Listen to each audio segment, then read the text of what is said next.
Alhamdulillah wassalatu wassalamu ala ashrafil anbiya'i wal mursalin nabiyina Muhammadin wa ala alihi wa ashabihi wa man tabi'ahum bi ihsanin ila yaumiddin, amma ba'du.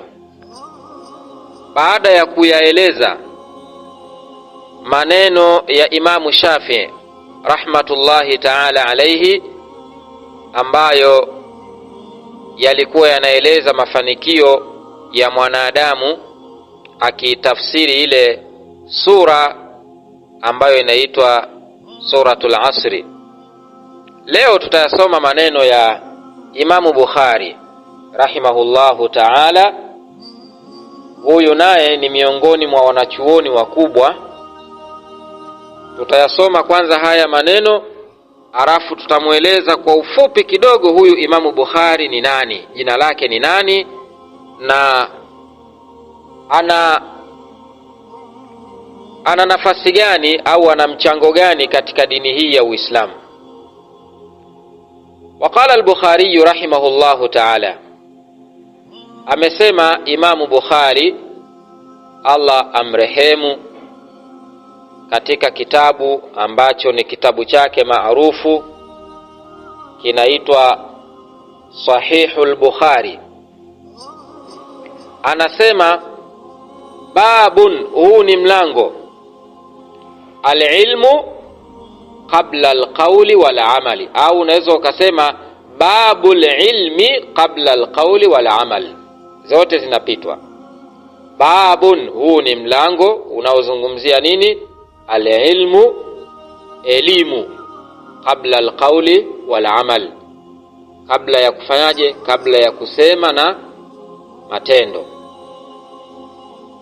Wadalil, akaleta dalili, qauluhu ta'ala, ni kauli yake Allah inayosema fa'alam, tambua ewe mtume wangu wewe. Anamwambia Mtume Muhammad sallallahu alaihi wasallam, na anatuambia sisi kabisa wote Waislamu, fa'alam, tambua, annahu, ya kwamba, la ilaha illa Allah, hapana mola apasaye kuabudiwa kwa haki isipokuwa Allah. Fa'alam, tambua. Kwanza usome, utambue, usifanye jambo lolote, kwanza utambue. Fa'alam, tambua, annahu, ya kwamba, la ilaha illa Allah, hapana mola apasaye kuabudiwa kwa haki isipokuwa Allah.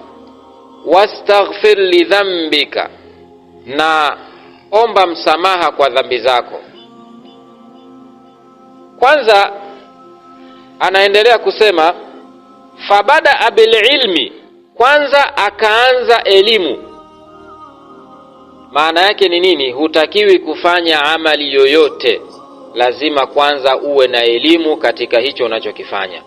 Fabada bil ilmi, akaanza kwa elimu, kabla alqauli wal amal, kabla ya kusema na kutenda.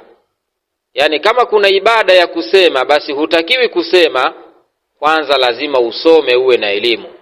Kama kuna ibada ya kutenda, hutakiwi kutenda amali yoyote, kwanza lazima uwe na elimu ya kile ambacho unachokitenda. Tukienda kwenye tarjama fupi ya huyu Imamu al-Bukhari, huyu kwa jina lake anaitwa Muhammad ibn Ismail ibn Ibrahim al-Bukhari. Kwa ufupi, hii ndiyo nasaba yake. Anaitwa nani? Muhammad ibn Ismail ibn Ibrahim al-Bukhari.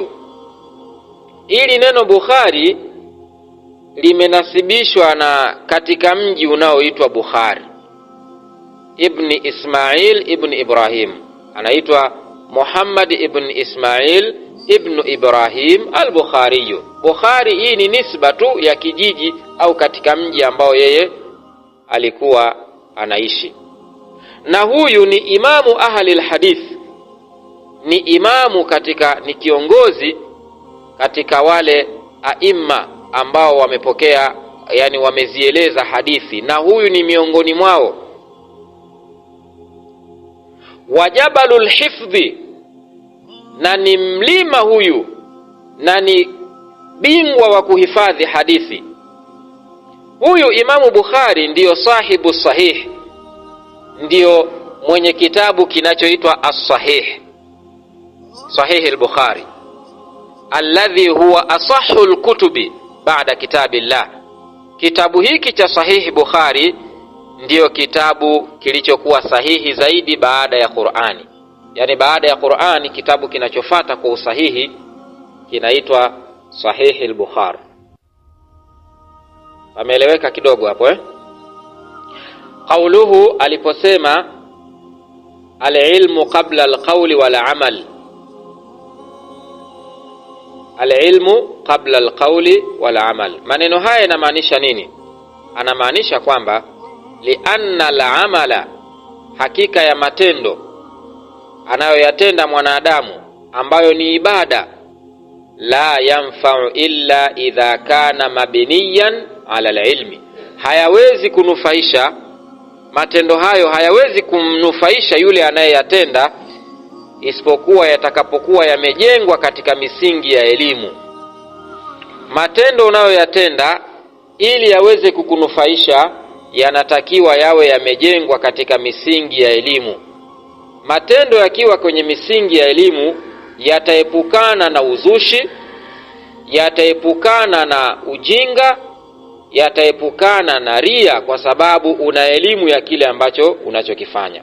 Lakini kama hukusoma ukawa unatenda tu matendo yako, hayo matendo yanakuwa hayana faida yoyote kwako wewe, kwa sababu hujui kile unachokifanya. Yawezekana ukajiona unafanya amali nyingi, unafanya matendo mengi, kumbe matendo yale yana bid'a, matendo yale hayapo katika mafundisho ya Mtume sallallahu alayhi wasallam. Kwa hiyo cha kwanza mwanadamu Muislamu unachotakiwa kukifanya kwanza kuwa na elimu. Amma al-amalul mabniyu ala jahlin, ama matendo ambayo yamejengwa katika ujinga, anayefanya hajui, fa innahu la yanfa'u sahibahu, matendo hayo hayatomnufaisha mwenye kuyafanya, bali yakunu wabalan wa dhalalan alayhi yawm al-qiyama, bali itakuwa ni adhabu na ni upotevu kwake yeye siku ya kiyama. Fala budda an yuqaddama ta'allumul ilmi qabla al-amal. Kwa hiyo lazima utangulize kwanza kusoma. Sisi tunashangaa watu wanaambiwa waje kusoma dini, tena wanasoma bure, lakini watu hawataki kusoma. Utakuta watu wanasali tu, wanainama, wanainuka, lakini kusali kwenyewe hawajui. Wanafunga funga zenyewe hawajui masharti ya funga, hawajui mipaka ya funga, hawajui mipaka ya swala. Kwa hiyo swala hizi na saumu hizi zinazofungwa hazina faida yoyote kwa huyu ambaye anafunga, kwa sababu anafunga hana elimu, anaswali bila ya elimu, anainama tu, anainuka, mwisho hana chochote anachokipata. Kwa hiyo ndio Allah subhanahu wa ta'ala akatoa ushahidi akasema, fa'lam annahu la ilaha illa Allah wastaghfir li dhanbik.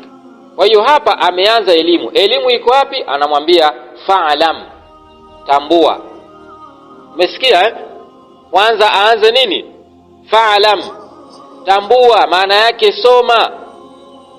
Fabada bil ilmi, akaanza kwanza elimu, baadaye ndio akamwambiaje wastaghfir li dhanbika. Baada ya kuwa ushakuwa na elimu ndio ufanye amali ambayo ni nini? Kufanya kuomba msamaha. Kwa hiyo hata istighfari huwezi kuijua, huwezi kufanya istighfari iliyokuwa sahihi kama huna elimu. Kwa hiyo wastaghfir, hadha huwa al-amal, hii ndiyo amali, matendo hayo. Fabada subhanahu bil ilmi qabla al-amal, akaanza kwanza Allah subhanahu wa ta'ala elimu kabla ya matendo. Lianna al-amala idha kana ala jahlin, matendo yanapokuwa katika hali ya ujinga, fa innahu la yanfa'u sahibahu, hayatomnufaisha mwenye matendo hayo.